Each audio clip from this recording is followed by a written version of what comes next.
A woman who sat dead in her apartment for 3 years, with the TV still on.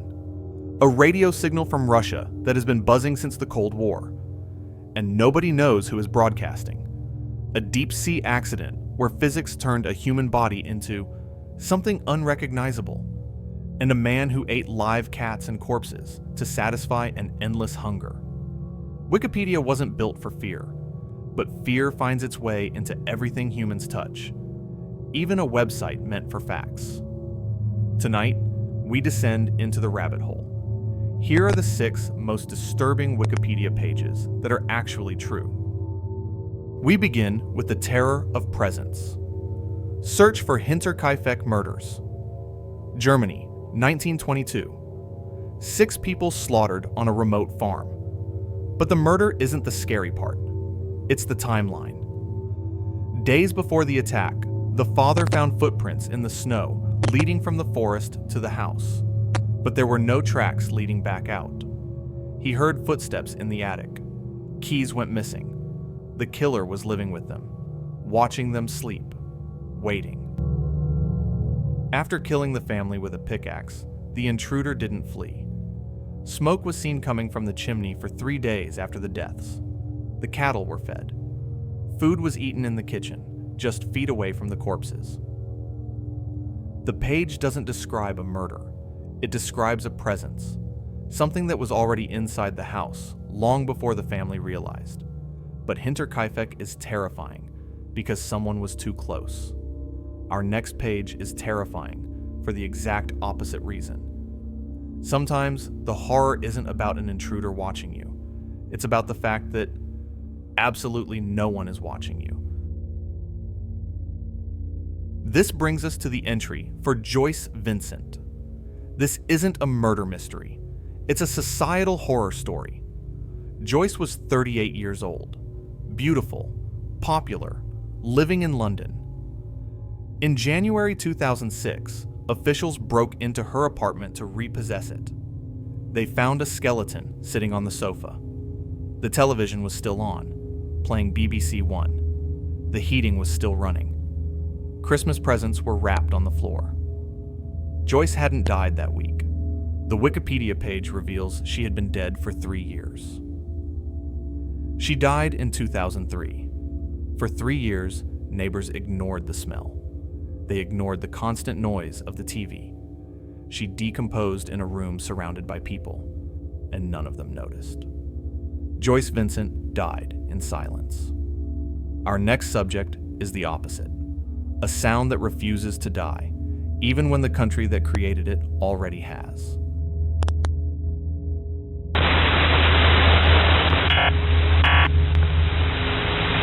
Да за что?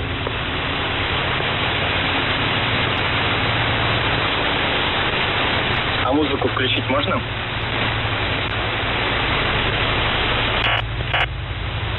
Почему? А за такие вопросы вам ничего не будет?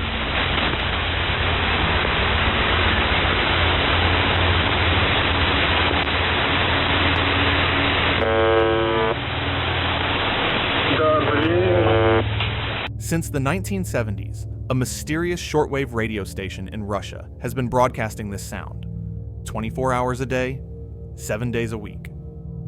The Wikipedia page explains that it's not a loop. It's a live microphone. You can hear people moving in the background, and very rarely, the buzzing stops and a voice reads a code, MDZHB 01213 SKIF. Is it a dead hand signal? A military switch waiting for a nuclear war? When the Soviet Union collapsed, the signal didn't stop. It became more active. It is the sound of a system that should have stopped decades ago, but didn't. UVB-76 is a secret code broadcast to millions, but you don't need a radio tower to transmit a secret language. Sometimes, the most impenetrable codes are created in a much smaller room, between just 2 people. The entry for The Silent Twins documents a psychological anomaly. June and Jennifer Gibbons. From birth, they refused to speak to anyone but each other. They moved in sync. They mirrored each other. They created a language that no linguist could decipher. But this bond wasn't love. It was a prison. Jennifer wrote, "She is a dark shadow over me. Only when she dies will I be free." Institutionalized in a high-security hospital, they made a pact. For one to live, the other had to die. A blood sacrifice. In 1993, moments after being released, Jennifer's heart stopped. No poison, no drugs. She simply willed herself to die. June is alive today. She speaks normally. The code was broken. The twins showed us the frightening power of the human mind over the body. But our next page reminds us of something far more brutal. It doesn't matter how strong your mind is. When your body is fighting against the laws of physics. Warning, this next page contains descriptions of extreme trauma. Search for Byford Dolphin Accident, 1983, the North Sea.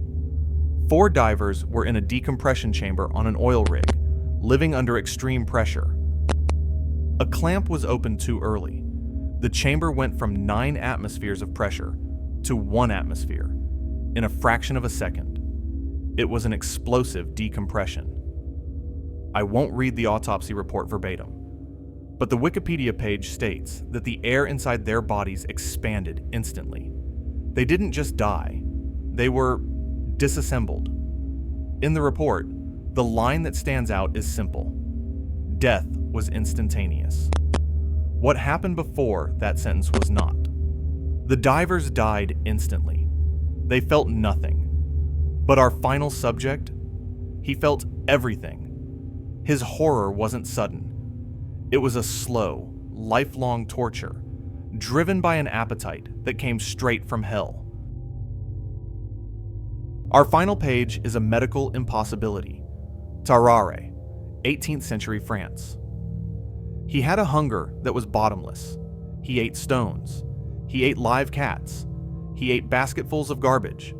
When he wasn't eating, his skin hung loose. When he ate, he inflated like a balloon. The hunger turned him into a monster. He was found in the morgue, trying to consume the dead. And the darkest line in the article? A 14-month-old toddler disappeared from the hospital. Tarare was the prime suspect. He was chased away. When he finally died, his autopsy revealed a body filled with pus, organs fused together, and a gullet so wide you could see down to his stomach. A man consumed by his own consumption. The intruder, the invisible woman, the ghost signal, the twins, the accident, the monster. 6 pages. 6 stories that were never meant to be scary, but ended up being some of the darkest things ever written. Wikipedia has millions of pages, and some of the worst ones don't even look dangerous until you read the last paragraph. If you want to continue descending the rabbit hole in part 2, subscribe and let me know in the comments. Which of these cases disturbed you the most?